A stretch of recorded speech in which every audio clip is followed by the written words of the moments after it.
you also saw a lot of visions in your third eye very fast, right? Yeah. And how was that different also to the ayahuasca or mushrooms, the things you took? You know, I was able to make a successful business. I had everything, but I still wasn't happy. Hello guys, this is Danilo and welcome to one more video of our channel. And on this week we have a very special video to share with you guys. A few weeks ago, Aubrey Marcus, who is a very successful entrepreneur and podcaster who have more than millions of downloads on his podcast and even have a YouTube channel, have joined Bharati on one of her darkness retreats. And for 1 week he stayed in complete darkness in the same place that I stayed in my darkness retreat. And during this process, Bharati was guiding him through this process. And on the last day of his darkness retreat, he gave us an interview and allowed us to share on our channel. And I just watched his interview, and his interview is really amazing. On his interview, he starts sharing about how he had this mushroom and ayahuasca experience and how this is compared to the darkness retreat experience. And also he talks about how even though he had success, he had all the friends and all the girlfriends that he wanted, in darkness he found something else, and how darkness was a great teacher to him. And by the end of the interview, he also talks about his own pineal gland experience of how he was already seeing lights after the third day, and how he had many of these, pineal gland experiences that we talk about in this channel. So one of the reasons that I really like this interview and I really want to share with you guys is that he is someone who lives in New York, is extremely successful, and even though he didn't live in a monastery or was a monk for many years, just by being in the dark for 1 week, and actually for just 3 or 4 days, he started to have really high spiritual experiences. He started to see lights, he activated his pineal gland. So it's something that I wanted to share with you guys, because one thing is just hearing from me all the time about how darkness retreats can be extremely powerful, but I think when we have different perspectives and people from different backgrounds having the same experiences, that's something there, that's something in the power of darkness retreat. So I hope that you guys enjoyed this video as much as I did, and yeah, let's get started.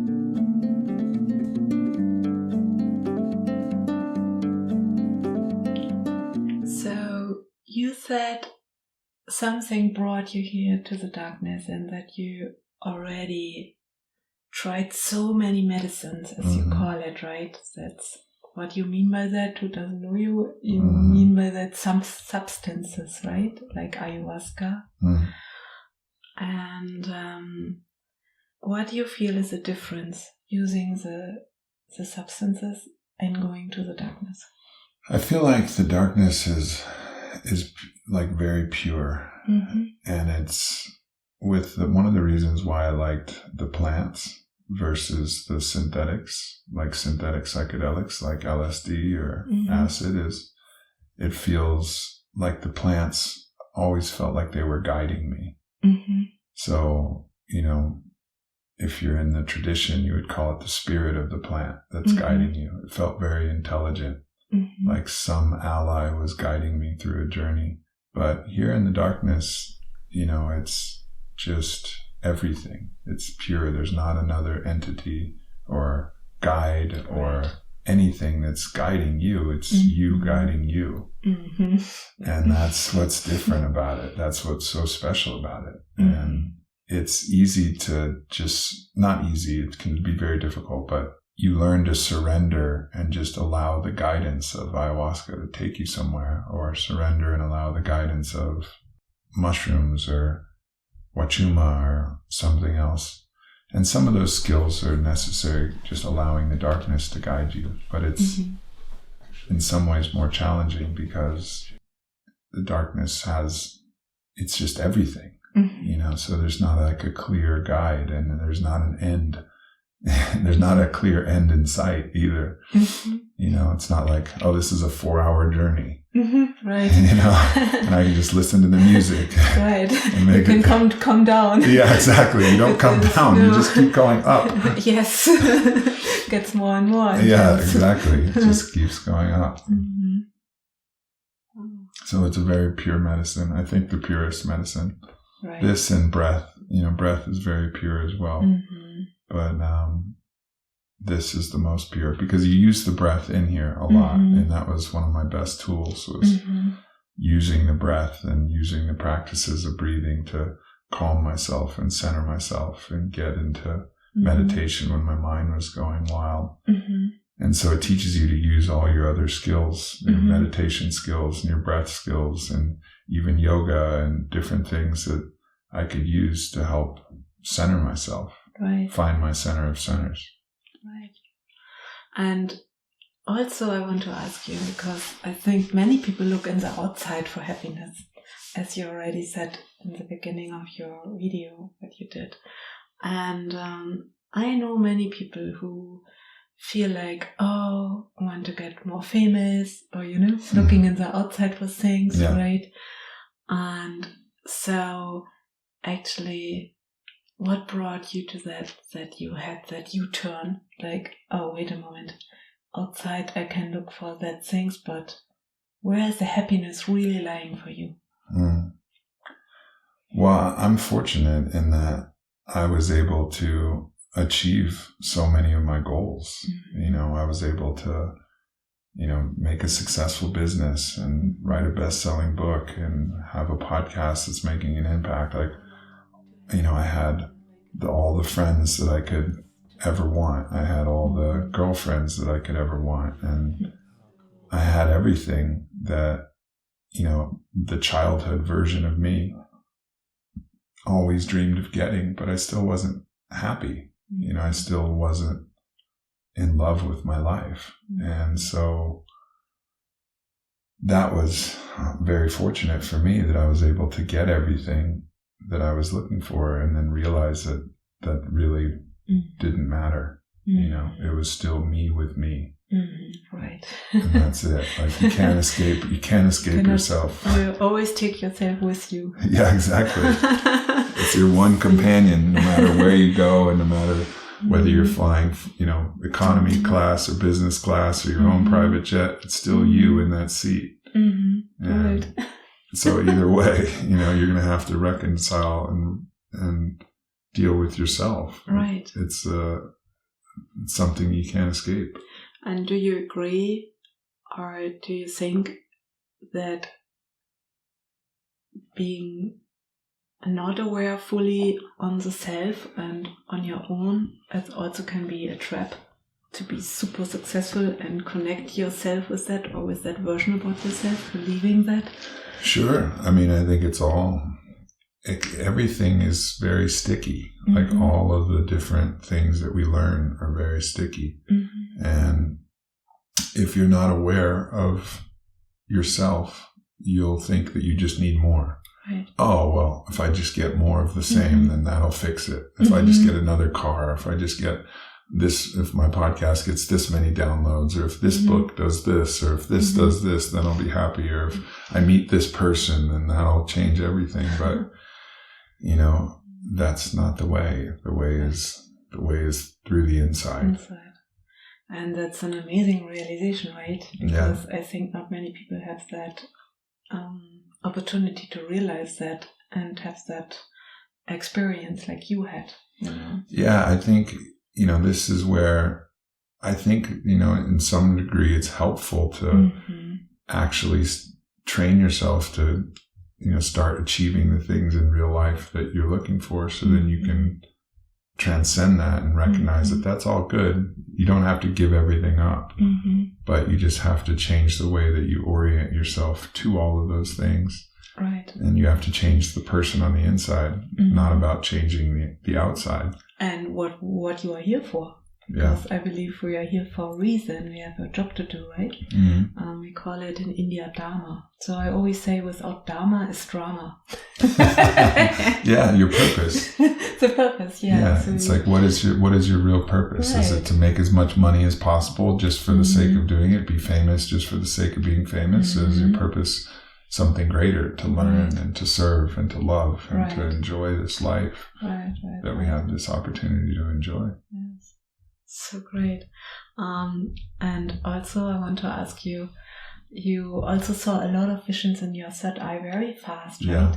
And how was that different also to the ayahuasca or mushrooms, the things you took? So the visions were constant and in some ways more similar to ayahuasca than anything. Mushrooms have like an energy that's just like it's like constantly coming at you. Okay. And it's in your body and you feel it in your body. Ayahuasca can feel very much like air, and DMT too. It comes in a rush often, so it's like, and you're like, whoa, and then it's like gone. Okay. You know, so it comes very fast, but this is just like slow and gradual, and just starts subtle, and then gets more defined, and then floats in and out of just different levels of subtlety. And so you have to be a little bit more curious. It's not going to hit you over the head, but all of the same visions are there, all of the same geometries and fractal patterns and messages and visions.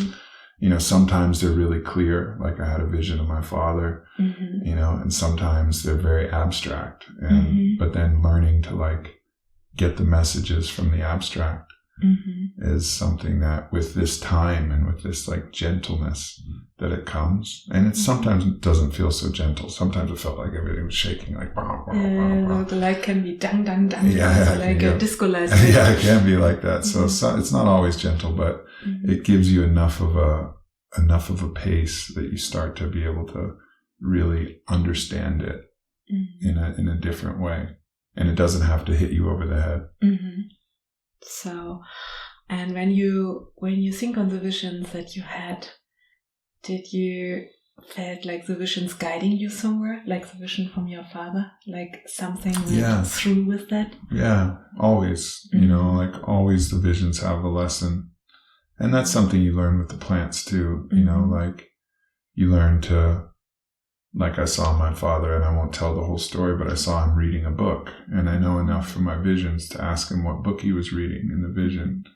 And then with that, you know, I started to learn some very important things about that. And I think that's another thing is, you know, when you have these visions, to just be curious and to ask questions and to see what they have to teach you. That's great. Yeah, do you have anything to say, what you want to share? Or like maybe some message from your heart, what you feel? It takes great courage to go into the darkness and to face yourself. It's perhaps, you know, one of the scariest things to come up against yourself. And that's really what we're here for. This isn't about dark forces in the universe. And, you know, as the Sufi poet Rumi said, you know, we're not a drop in the ocean, we're the ocean contained in a drop. And so you're going to come up against yourself. And that's why the darkness is so challenging. And I think I just invite people, if you're called to it, you know, to find a place that's holding the space in the right way, like the Darkness Retreat here in Frankfurt is, and like you are, Bharati, and in the Black Forest, Darkness Retreat in the Black Forest. And I just encourage people, if you're called to the darkness, to answer the call and really find yourself. And find the light in the darkness. Find the light in the darkness. And lighten everything up. That's it. It's time. It's time. The world's ready. Right. You know, the world's ready. Right. The world's ready for more light, and that light has to come from within. Yes. No one's coming to save us on flying spaceships and you know, I believe chariots. You know, like we have to bring it out from within ourselves. That's the job we have to do. Yeah. Perfectly. Thank you so much. Yeah. Okay.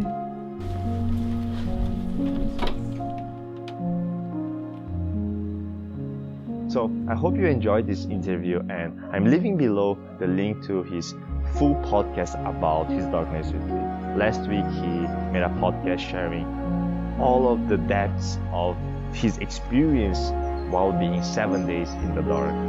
So I'm leaving the link below, and make sure to check it out. And if you liked the video and if you liked what he shared, make sure to also subscribe to his channel and follow his podcast. So I hope that you enjoyed this, and see you on the next video.